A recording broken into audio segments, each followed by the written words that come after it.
The year is 1978, and Palitoy bring you Action Man! Now with eagle eyes that actually move. Only you can create your own Star Wars. Death Star, vehicles, figures, all sold separately. May the Force be with you.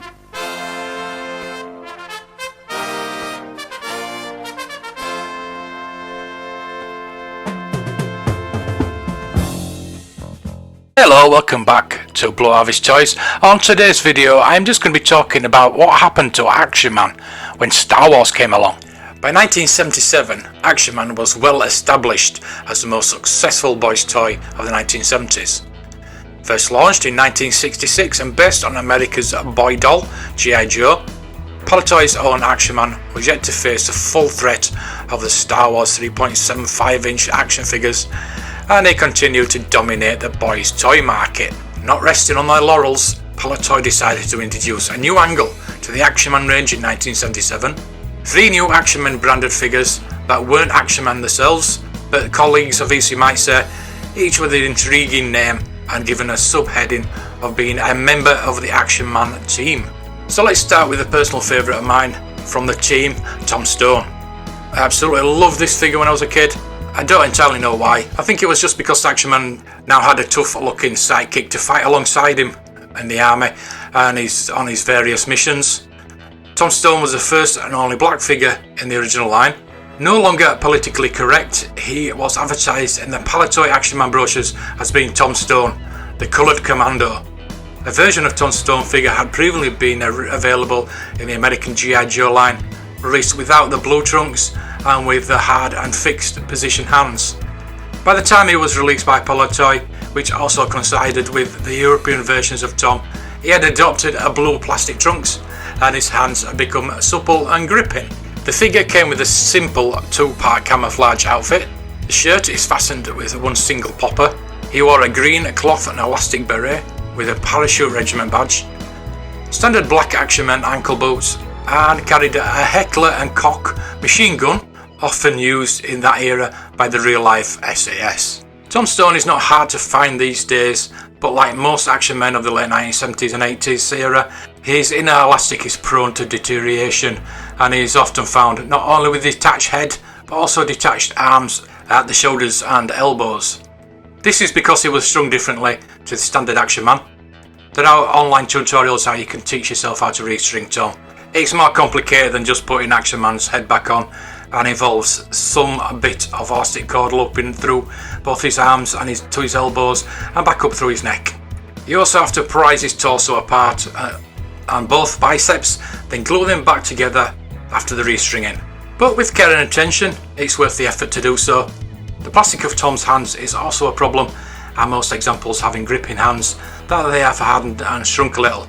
Tom Stone gained further credence in the Action Man canon by making an appearance in one of the Action Man's young adult novels from 1977 by Mike Brogan, The Tough Way Out, where Tom Stone is a central character and speaks with a thick West Indian accent. The next member of the team we'll look at is the Bullet Man. This is where Action Man steps into the action hero sci-fi world. Bullet Man predates Christopher Reeve's Superman movie by about a year, but there were similarities to Superman and other comic book heroes. Bullet Man's body was strung in the same complicated style as Tom Stone. His arms were a silver chrome, and whilst actual plastic, for purposes of the character story, were made of steel. He also wore a steel bullet-shaped helmet. His bullet head and steel arms, according to the Action Man leaflets, gave him protection and penetration power. How the rest of his body fared as he was smashing through walls and such is not clear. Bullet Man wore red plastic knee-length boots and a tight-fitting red bodysuit with black belt and a Bullet logo on the chest. The back of the suit had 2 metal clasps through which you could thread some thin string and then sending down his zip wire head first to simulate him flying, Superman style. His head and face were quite different to Action Man, and he had a more cartoonish look with big painted eyes, bigger eyebrows and dark moulded side parted hair. Bullet Man made an appearance in the 1978 colour illustrated mini-book Dangerous Days, where he fought alongside Action Man. This was one of a 6-book series published by Aidan Ellis, but this was Bullet Man's only appearance in the series. Bullet Man is quite rare on the collector's market today, and a good condition example, almost certainly restrung, would set you back £150 to £200. Twice the price or more if boxed.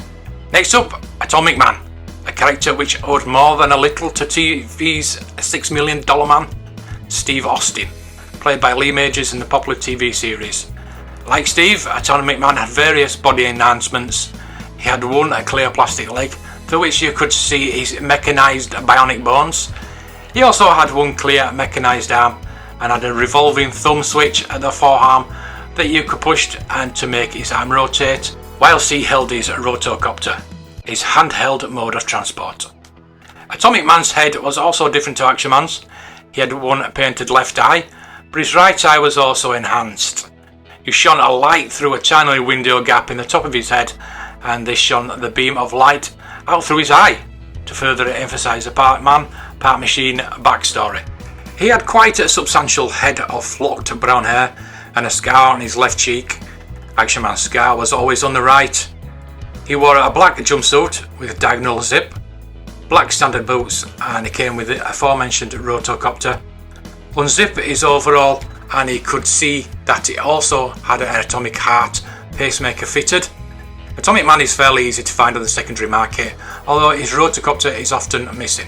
The fourth and final member of the Action Man team to be released didn't come along until a year after in 1978, and this was a Desert Fighter. This is an unusual one, as unlike the other members of the team, he was just a basic Action Man in most minimal of uniforms. Short boots, brimmed Anzac style hat, and carrying a Thompson submachine gun. Surely a bare torso is not recommended in the desert? Anyway, he did come with a fairly cool box that had unique artwork and identified him as being a member of the team. There was a variant of the figure that comes with a Sterling SMG rather than a Tommy gun, and this is altered on the box with a sticker to show the change of weapon. Whether more members of the team were scheduled for release in 1978 before the concept was dropped is not clear.